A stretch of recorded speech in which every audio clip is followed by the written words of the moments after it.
Shalom, saudara-saudara. Mari kita mulai untuk mendengarkan firman Tuhan. Mari kita berdoa. Terima kasih ya Tuhan, karena hari ini kami kembali dapat duduk di kaki Tuhan, mendengarkan firman Tuhan. Tuhan, kami buka hati kami, berfirmanlah Tuhan. Kami siap untuk mendengarkan. Urapi secara khusus kami semua, supaya firman-Mu tertanam di dalam kami. Urapi hamba-Mu, supaya hamba-Mu mampu menyampaikan isi hati-Mu. Tuhan, biar sementara kami mendengarkan firman Tuhan, biar Tuhan memberkati kami, sehingga kami dapat bertumbuh terus, walaupun kami kebaktian masih di rumah-rumah. Terima kasih Tuhan. Dalam nama Yesus kami berdoa. Amin. Tema kita pada saat ini adalah evaluasi diri atau self-evaluation. Kita baca firman Tuhan dalam Hagai 1 ayat 1 sampai 11. Pada tahun yang kedua zaman Raja Darius, dalam bulan yang ke-6, pada hari pertama bulan itu, datanglah firman Tuhan dengan perantaran Nabi Hagai kepada Zerubabel bin Shealtiel, Bupati Yehuda, dan kepada Yosua bin Yosadak, Imam Besar. Bunyinya, beginilah firman Tuhan semesta alam. Bangsa ini berkata, sekarang belum tiba waktunya untuk membangun kembali rumah Tuhan. Maka datanglah firman Tuhan dengan perantaran Nabi Hagai, bunyinya, apakah sudah tiba waktunya bagi kamu untuk mendiami rumah-rumahmu yang dipapani dengan baik, sedang rumah ini tetap menjadi reruntuhan? Oleh sebab itu, beginilah firman Tuhan semesta alam. Perhatikanlah keadaanmu. Kamu menabur banyak tetapi membawa pulang hasil yang sedikit. Kamu makan tetapi tidak sampai kenyang. Kamu minum tetapi tidak sampai puas. Kamu berpakaian, tetapi keadaanmu tidak sampai panas. Dan orang yang bekerja untuk upah, ia bekerja untuk upah yang ditaruh dalam pundi-pundi yang berlobang. Beginilah firman Tuhan semesta alam.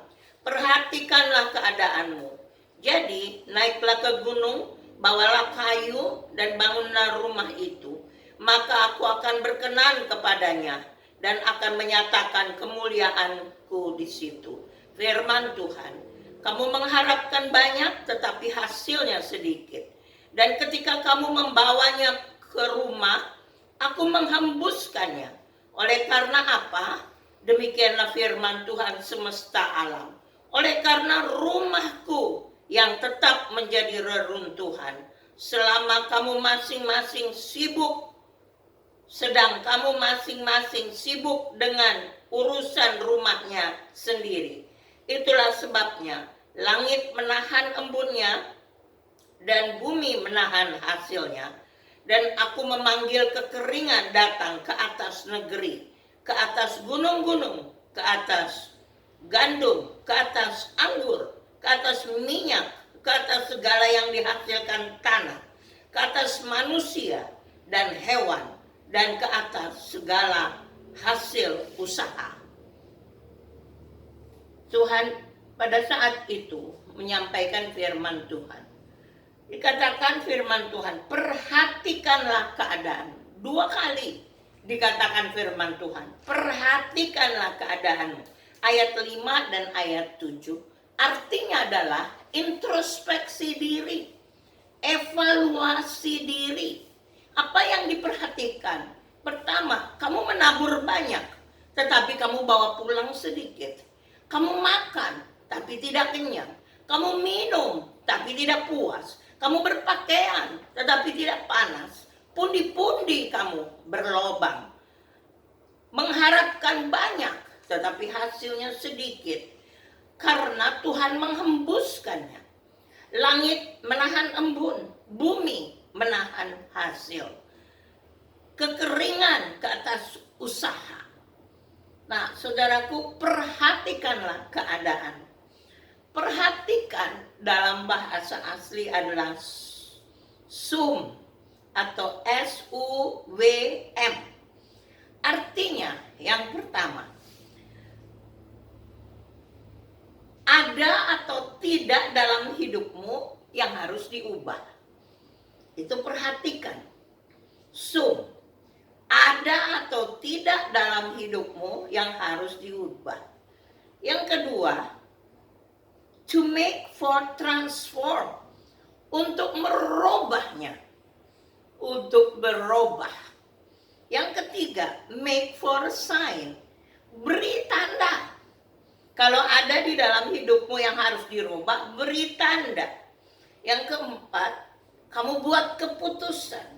Kalau ada yang harus dirubah, kamu kasih tanda, kemudian kamu buat satu perubahan, ambil keputusan bahwa kamu mau berubah. Itu arti kata sum. Perhatikanlah. Nah, saudaraku, coba kita lihat dulu di dalam Efesus pasal 5 ayat 15 sampai 17. Karena itu, perhatikanlah dengan seksama bagaimana kamu hidup. Jangan seperti orang bebal, tetapi seperti orang arif. Dan pergunakanlah waktu yang ada, karena hari-hari ini adalah jahat. Sebab itu, janganlah kamu bodoh, tetapi usahakanlah supaya kamu mengerti kehendak Tuhan. Nah, jadi kalau kita lihat dikatakan firman Tuhan, perhatikanlah dengan seksama, introspeksi diri. Apakah kamu hidup seperti orang arif atau seperti orang bebal? Firman Tuhan mengatakan bodoh, seperti orang bodoh. Bodoh itu dalam bahasa Ibrani Nabal. Kita tahu ada cerita Abigail dan Nabal. Nabal artinya bodoh. Apa arti Nabal? Orang yang tidak takut akan Tuhan. Orang yang hidup dalam kegelapan. Yang tidak suka firman Tuhan. Lalu firman Tuhan dalam Efesus berkata, pergunakanlah waktu yang ada. Saudaraku, apa yang saudara gunakan dengan waktu dalam hidupmu? Apa yang saudara gunakan? Waktu ini dalam bahasa asli kairos, kesempatan. Dan kadang datang kesempatan dari Tuhan untuk kita berbuat sesuatu. Kalau kesempatan itu datang, kesempatan itu tidak terulang kembali. Saudaraku, kesempatan itu kairos, itu kalau datang, pergunakanlah. Nah, apa yang Tuhan sediakan kairos saat ini? Adalah bahwa saudara diberi kesempatan untuk mencari Tuhan. Ini kesempatan yang Tuhan berikan. Biar kita gunakan kairos ini. Kita tidak mau jadi seperti orang bodoh, orang Nabal. Orang tidak takut Tuhan. Tuhan bicara apa saja, kita tidak lakukan. Orang yang tidak suka akan firman Tuhan, bodoh. Nah, saudaraku, perhatikan, yaitu ada atau tidak dalam hidupmu yang harus dirubah. Lalu kamu merubahnya, kamu kasih tanda, lalu kamu ambil keputusan bahwa kamu mau merubahnya. Nah, keadaanmu. Tadi firman Tuhan berkata, perhatikanlah keadaanmu. Keadaanmu itu derek. Apa arti derek? Jalan hidupmu. Perhatikanlah jalan hidupmu. Bagaimana kamu hidup? Ada jalan yang Tuhan siapkan di dalam hidup kita, kita jalan. Tapi apakah kita mengikuti jalan Tuhan atau kita ikut jalan kita sendiri? Manusia diciptakan punya kehendak bebas. Kita bisa memilih. Kita mau memilih jalan Tuhan Atau kita mau memilih jalan kita sendiri? Saudaraku, Yesus berkata, akulah jalan, derek, akulah derek, kebenaran, emet, dan hidup, caim. Jadi berarti ada jalan dari Tuhan. Jadi kita lihat dulu Ulangan pasal 5 ayat 32 dan 33. Ulangan 5 ayat 32 dan 33. Maka lakukanlah semuanya itu dengan setia, yaitu firman Tuhan. Apa yang Tuhan katakan. Seperti yang diperintahkan kepadamu oleh Tuhan Allahmu, janganlah menyimpang ke kanan atau ke kiri.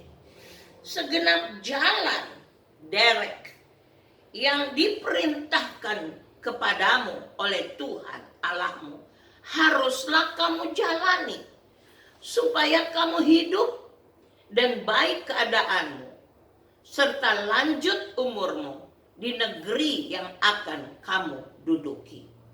Jadi ada jalan Tuhan yang Tuhan sediakan buat kita. Dan Tuhan Yesus berkata bahwa ada jalan yang lebar, ada jalan yang sempit. Derek. Itu jalan hidup. Itu derek dalam bahasa Ibrani, jalan road atau jalan, itu juga derek. Tetapi dalam hidup kita, itu adalah jalan hidup kita. Saudaraku, jalan hidup kita ini, kita yang mengambil keputusan. Mau berjalan di jalan yang besar, kata Yesus, di situ banyak orang jalan di sana. Atau di jalan yang sempit, di jalan yang kita berjuang di sana. Nah, saudaraku, kita lihat hidup kita. Firman Tuhan berkata, perhatikan jalan hidupmu. Kalau di dalam jalan hidupmu tidak mengikuti jalan Tuhan, kasih tanda. Karena perhatikan tosum artinya ada enggak yang harus dirubah. Mungkin jalan hidupmu bukan jalan Tuhan. Dan adakah yang harus diberi tanda bahwa kamu mau ubah itu? Kamu ambil keputusan kalau jalan hidupmu mengikuti jalan dunia, kasih tanda untuk merubah. Dalam Roma 11:36 kita bisa baca itu, sebab segala sesuatu adalah dari Dia dan oleh Dia dan kepada Dia. Bagi Dialah kemuliaan segala sesuatu. Jadi hidup kita ini hanya dari Tuhan. Kita terima dari Tuhan, oleh Tuhan kita hidup, dan kepada Tuhan kita kembalikan. Saudaraku, yang ketiga, yang kedua yang harus diperhatikan di dalam derek. Derek yang pertama jalan hidup, yang kedua tujuan hidup. Apa tujuan hidup saudara? Kita harus perhatikan, kita harus evaluasi diri kita. Ada orang tujuan hidupnya apa? Oh ya, saya lahir, saya sekolah, belajar, nanti sudah lulus saya kerja, saya bikin prestasi, lalu saya pengen hidup enak, saya ingin hidup berlimpah-limpah, kemudian saya ingin simpan untuk jaminan hari tua, dan sesudah itu tidak tahu sampai di situ. Apakah itu salah? Tidak. Tidak salah. Tetapi ada tujuan yang lebih mulia, tujuan yang lebih tinggi, yaitu bukan berpusat kepada diri kita, tetapi kita harus berpusat kepada Allah pencipta itu sendiri. Mengapa Tuhan menciptakan saudara? Saudaraku, hidup kita ini pemberian dari Tuhan. pemberian dari pencipta itu. Makanya tujuan hidup kita harus kepada Dia. Kalau mengenai berkat hidup untuk supaya jaminan kita sampai hari tua, kalau kita serahkan hidup kita kepada Dia, maka Dialah jaminan kita itu. Dia yang akan mengatur hidup kita. Dia yang akan memelihara kita sampai tua, sampai masa putih rambutmu. Dia akan pelihara kita. Nah, saudaraku, dari Dia kita terima hidup ini. Tujuan hidup kita hanya Dia. Di dalam Kolose 1 ayat 16b juga sama ayatnya. Segala sesuatu diciptakan oleh Dia, termasuk kita ini, dan untuk Dia. Berarti tujuan hidup kita sebenarnya adalah untuk Tuhan.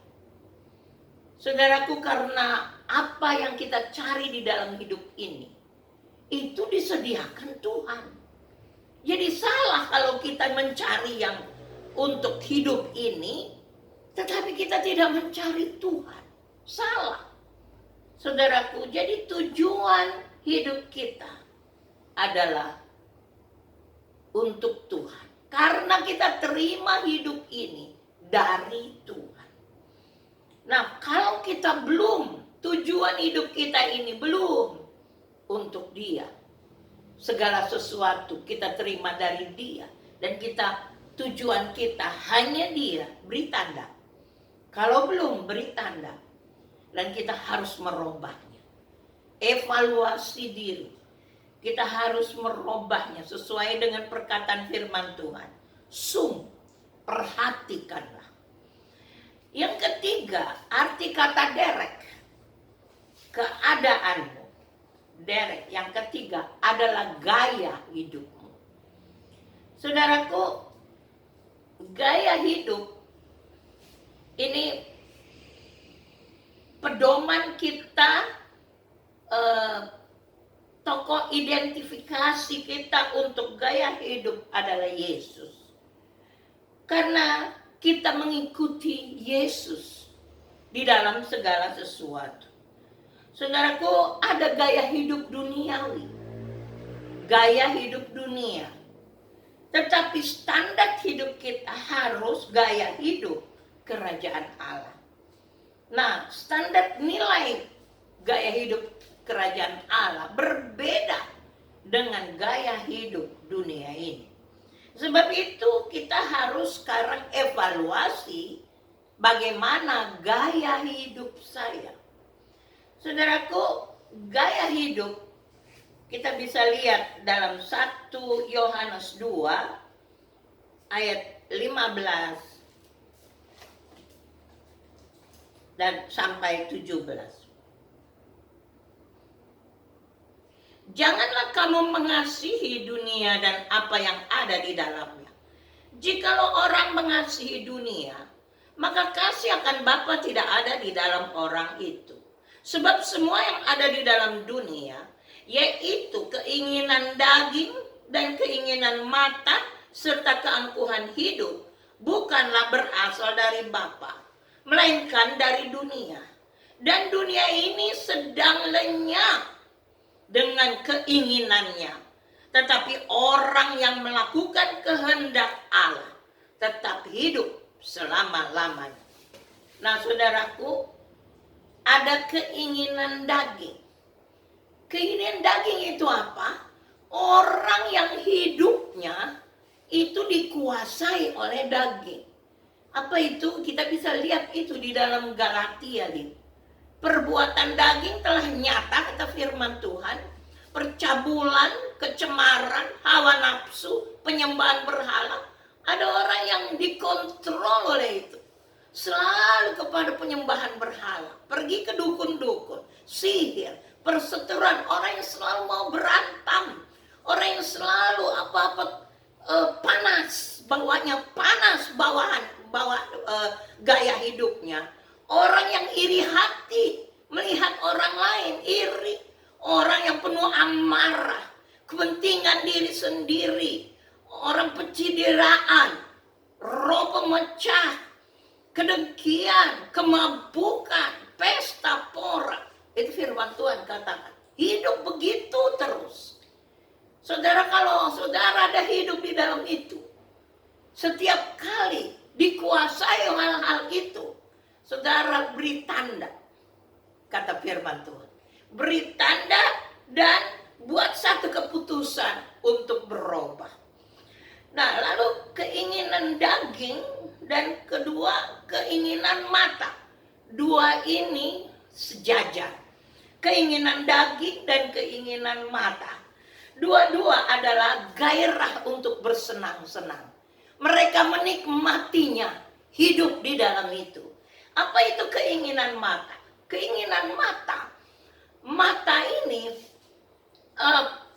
ada keinginan mata itu jadi adalah nafsu karena stimulus visual.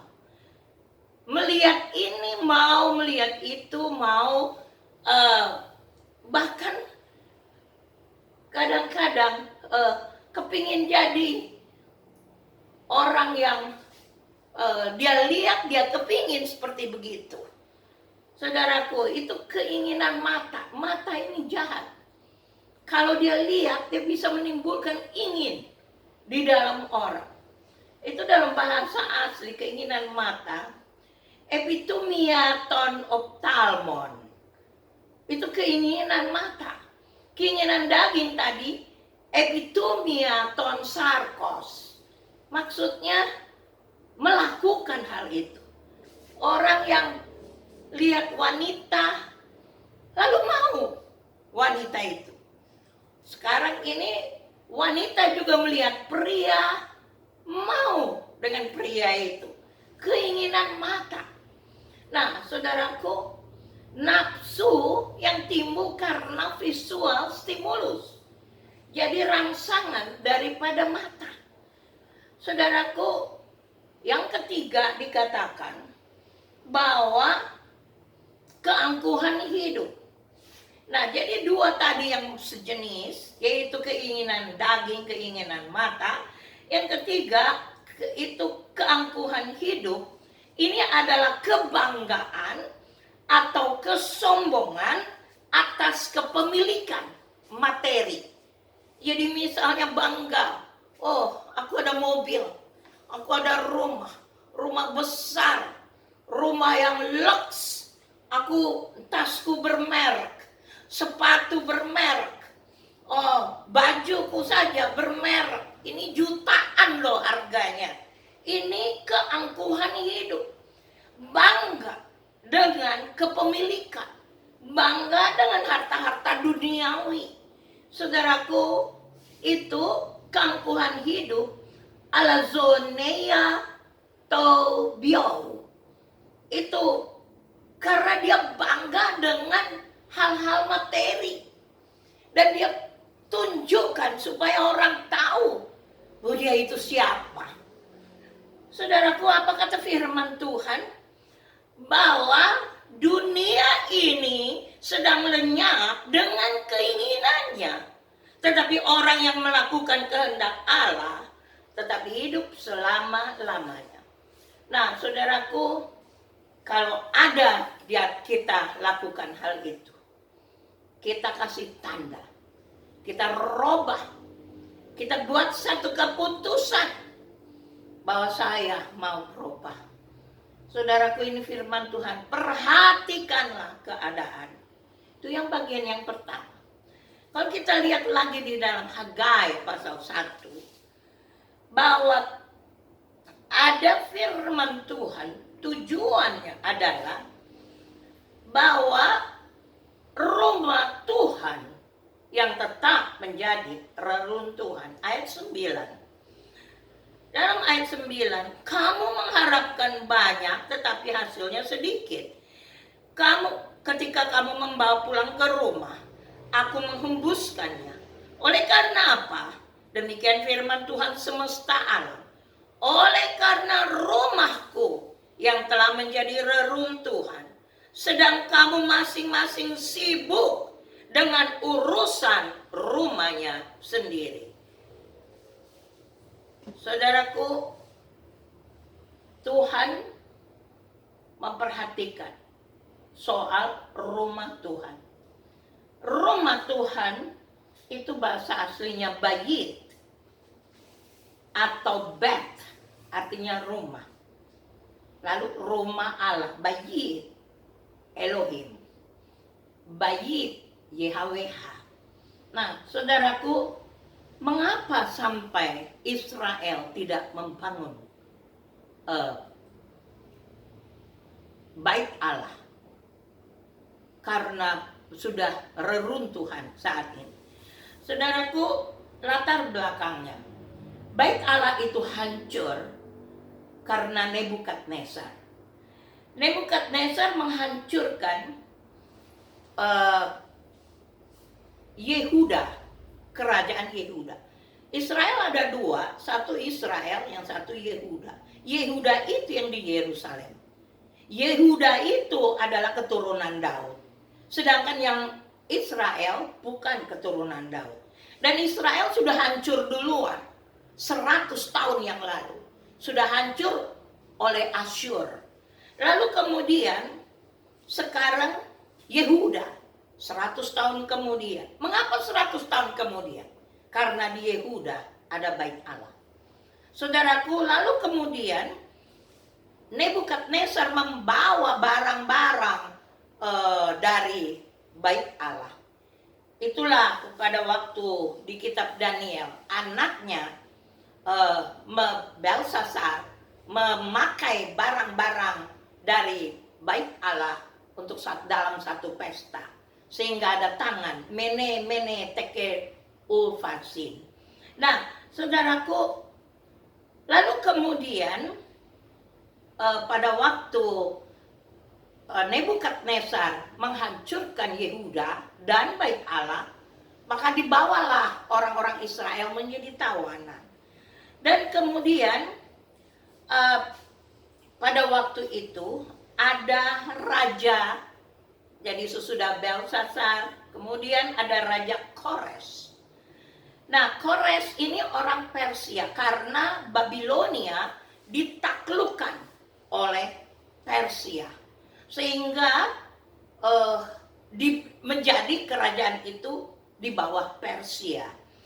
Nah, lalu kemudian kita baca 2 Tawarikh 36 ayat 22 dan 23. 2 Tawarikh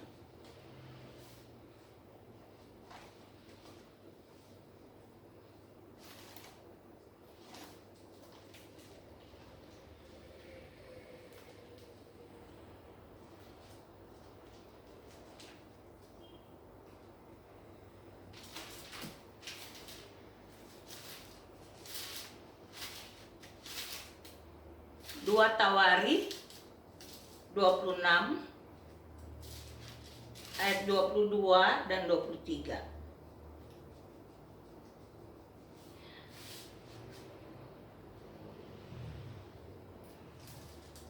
Ini adalah orang-orang yang pulang pada waktu itu ke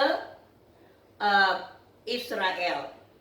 Jadi ini nama-nama dari orang-orang. Oke, kita nggak usah baca. Karena Raja Kores menyuruh pulang dan untuk membangun bait Allah. Nah, kenapa Raja Kores ini bisa disuruh pulang? Itu menyuruh pulang orang-orang Israel karena di dalam kitab Yesaya 44, saya baca Yesaya 44 ayat 28. Itu firman Tuhan menyampaikan tentang Raja Kores. Ayat 28. Akulah yang berkata tentang Kores. Dia gembalaku. Segala kehendakku akan digenapinya. Dengan mengatakan tentang Yerusalem, baiklah ia dibangun, dan tentang bait suci, baiklah diletakkan dasarnya. Saudara tahu firman Tuhan ini oleh Nabi Yesaya disampaikan. itu 150 tahun sebelum Kores lahir. Tetapi Yesaya telah menyebut nama Kores.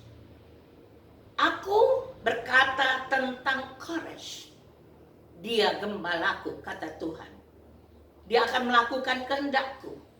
Dan dia akan membangun Yerusalem dan bait suci. Dia akan meletakkan dasarnya. Saudaraku, jadi Kores waktu baca dari kitab, gulungan kitab Nabi Yesaya, terkejut dia, ada nama dia. Dia orang Persia, Raja Persia. Dan dia menyuruh pulang orang-orang dari Babilonia pulang ke Yerusalem untuk membangun Yerusalem dan membangun bait Allah. Nah, saudaraku, lalu Kores ini tahun 537 dia meninggal. Anaknya Kambises menggantikan dia. Lalu datanglah cerita bahwa dari orang-orang Samaria, bangsa Kutians, yang mengatakan bahwa orang-orang ini, Israel ini mau mengadakan pemberontakan. Maka Kambises melarang membangun bait Allah selama 16 tahun. Lalu kemudian Kambises mati dan Darius menjadi raja. Darius ini tadi kita baca dalam kitab Hagai. Darius kembali menyuruh orang-orang Israel pulang untuk bangun bait suci. Darius mengirim Zerubabel. Dan itulah yang kita baca bahwa pada tahun kedua zaman Raja Darius, bulan ke-6, hari pertama bulan itu, datanglah firman Tuhan dengan perantara Nabi Hagai kepada Zerubabel. Zerubabel lah yang meneruskan pembangunan bait suci. Nah, Tuhan menyampaikan firman Tuhan di dalam Hagai ini, bahwa rumahku tetap menjadi reruntuhan, sedang kamu masing-masing sibuk dengan urusan rumahnya sendiri. Nah, saudaraku, apa maksudnya bahwa rumah Tuhan menjadi reruntuhan? Saudaraku, Tuhan selalu mau dekat dengan umatnya. Pada waktu Israel di padang gurun selama 40 tahun, itu Tuhan menyatakan diri sebagai tiang awan dan tiang api. Kemudian dia menyatakan diri dalam tabernakel, di dalam ruangan maha suci. Itu Tuhan menyatakan diri. Kenapa? Tuhan ingin bersama-sama dengan kita. Tuhan rindu untuk dekat dengan kita. Nah, saudaraku, lalu kemudian dibangunlah bait Allah. Dan Tuhan hadir di sana. Kenapa Tuhan berkata rumahku jadi reruntuhan? Bait Allah itu runtuh, tetapi tidak ada orang yang mau membangunnya kembali. Nah, saudaraku, kalau kita lihat sekarang, Tuhan tetap sama. Dia tidak berubah. Dia ingin diam dengan kita. Di dalam 1 Korintus 3 ayat 16, firman Tuhan berkata, tidak tahukah kamu bahwa kamu adalah bait Roh Kudus? Kamu adalah bait Allah.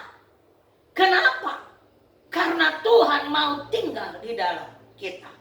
Tuhan mau bersekinah dengan kita. Itu istilah orang Yahudi.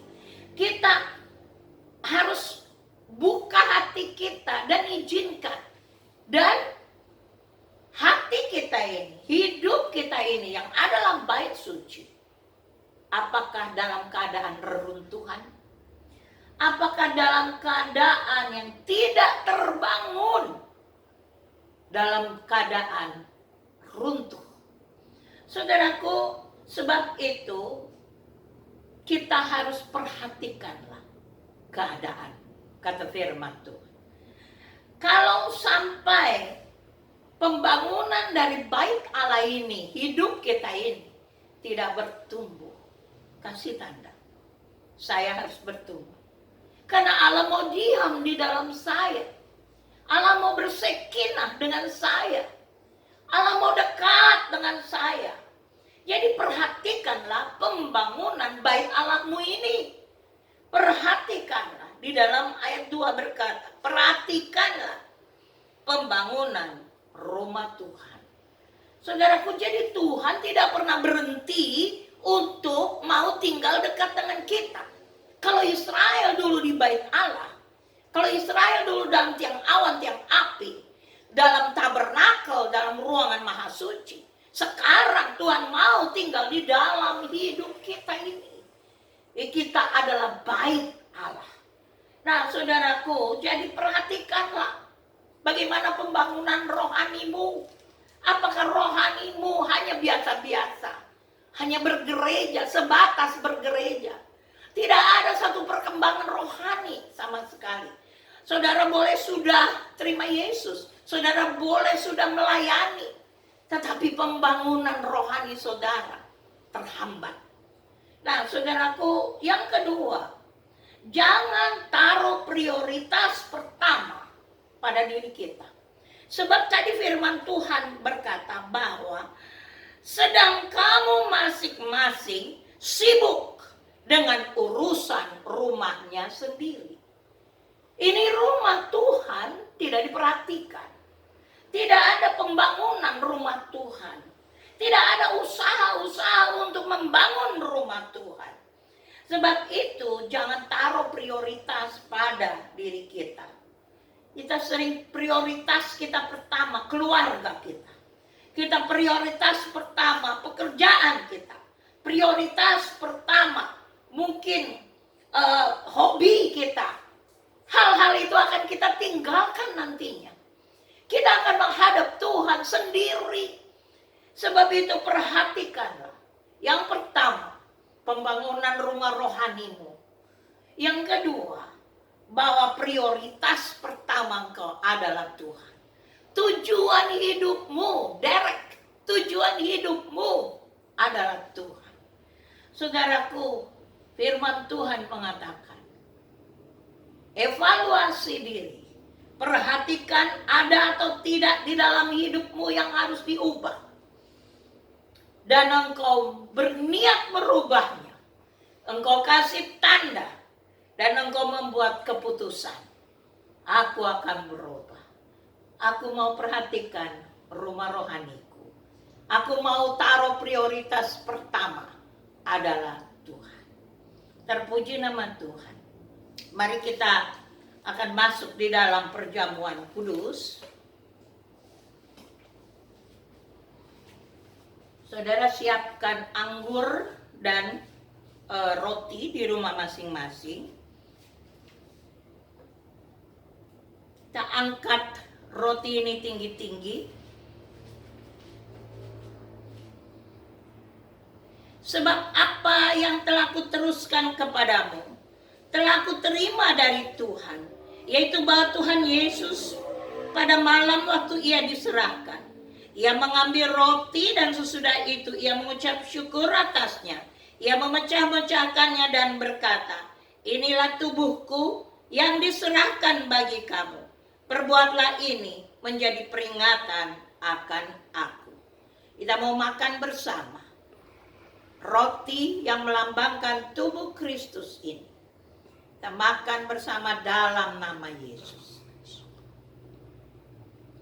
Saudara angkat cawan. Demikian juga ia mengambil cawan sesudah makan.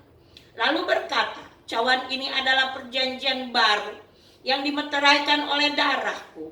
Perbuatlah ini setiap kali kamu meminumnya, menjadi peringatan akan aku. Saudaraku, darah Yesus, darah yang kudus, darah yang mulia. Inilah darah yang membebaskan kita. Penderitaan Yesus, biar kita ingat saat ini. Kita mau minum bersama-sama dalam nama Yesus.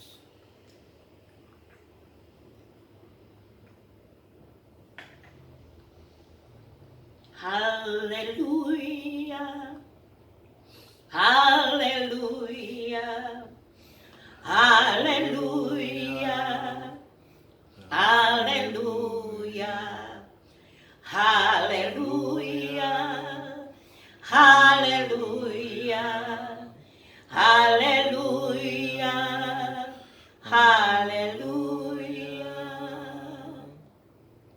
Kita berdoa. Tuhan, terima kasih karena kami belajar hari ini. Evaluasi diri, self-evaluation. Kami belajar bahwa kami harus memperhatikan apakah ada dalam hidup kami yang harus dirubah. Di dalam jalan hidup kami, di dalam tujuan hidup kami, di dalam gaya hidup kami. Tuhan, kami tidak mau hidup dengan gaya dunia ini. Kami tidak mau hidup dalam daging. Kami tidak mau hidup dalam keinginan mata, keangkuhan hidup. Ajar kami Tuhan untuk mengadakan evaluasi diri. Terima kasih Tuhan. Kami berdoa untuk para dokter, suster yang melayani pasien-pasien COVID. Tuhan berikan kekuatan mereka. Tuhan beri daya tahan tubuh yang tinggi bagi mereka. Kami berdoa untuk pemerintah kami, supaya Tuhan memberikan mereka hikmat untuk menyelesaikan masalah-masalah dalam negara ini. Kami berdoa Tuhan untuk orang-orang yang di PHK, Tuhan memberkati mereka. Kami berdoa untuk orang-orang yang mendapat gaji yang lebih kecil dari sebenarnya. Tuhan memberkati mereka, mencukupkan mereka Tuhan. Kami juga berdoa Tuhan untuk jemaat Tuhan dimanapun berada. Biar dalam keadaan seperti ini, mereka betul-betul mengucap syukur kepada Tuhan dan mencari kehendak Tuhan. Terima kasih Tuhan. Kami juga berdoa Tuhan, supaya Tuhan memberkati setiap anak-anak-Mu di mana saja mereka berada. Dan Tuhan, sebentar kami mau pulang ke rumah kami masing-masing. Pimpin kami di perjalanan. Kirim malaikat mengawali kami. Saudara-saudara yang dikasihi Tuhan, kita bangun berdiri dan terimalah berkat Tuhan. Tuhan memberkati engkau dan melindungi engkau. Tuhan menyinari engkau dengan wajahnya dan memberi engkau kasih karunia. Tuhan menghadapkan wajahnya kepadamu dan memberi engkau damai sejahtera. Diberkatilah engkau pada waktu masuk rumahmu dan diberkatilah engkau pada waktu keluar rumahmu. Tuhan akan membuka bagimu perbendaharaannya yang melimpah dan memberkati segala pekerjaan. Tuhan akan mengangkat engkau menjadi kepala dan bukan menjadi ekor. Engkau akan tetap naik dan bukan turun apabila engkau mendengarkan perintah Tuhan dan melakukannya dengan setia. Anugerah dan sejahtera dari Tuhan Yesus Kristus, kasih Allah Bapa dan persekutuan dengan Roh Kudus menyertai saudara-saudara sekalian, mulai saat ini sampai selama-lamanya. Amin.